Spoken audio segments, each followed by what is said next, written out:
আহমদ রসুল্লাহ রাসুল করিম আম্মাবাদ। সম্মানিত দর্শকবৃন্দ, আসসালামু আলাইকুম রহমতুল্লাহি বারাকাতু। মহান রব্বুল আলমিন বলেন, কলাকল ইনসান মিন সলসলিন কাল ফাক্কার। অর্থ, তিনি হজরত আদম আলাইসাল্লামকে সৃষ্টি করেছেন পোড়ামাটির ন্যায় মৃত্তিকা থেকে।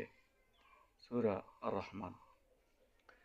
এখানে মানুষ আদম আলাইসাল্লামকে সরাসরি আল্লাহ মাটি থেকে সৃষ্টি করেছেন, আর অন্য অন্য মানুষদেরকে মাটির নির্যাস থেকে তৈরি করেছেন। তো মাটির মানুষ দুটি জিনিসের সমন্বয়ে গঠিত।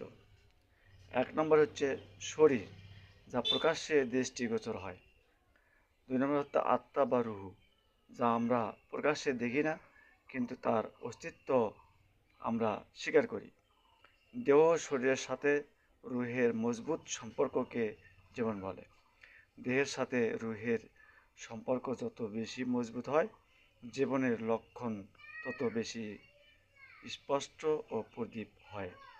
আল্লাহ পাক কেবলমাত্র হযরত আদম আলাইহিসসালামকে এই সরাসরি মাটি খামিরা থেকে সৃষ্টি করেছেন, কিন্তু অন্যান্য মানুষ সরাসরি মাটি থেকে সৃষ্টি করেননি, করেছেন মাটির নির্যাস থেকে।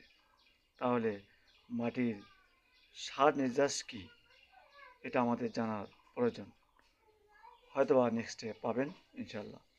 তো জানা হলো সব মানুষই মাটির তৈরি নয়, শুধু হযরত আদম আলাইহিসসালাম মাটির তৈরি। আশা করি বুঝতে পেরেছেন। এক অপরের কাছে ভিডিওটি শেয়ার করবেন ইনশাল্লাহ।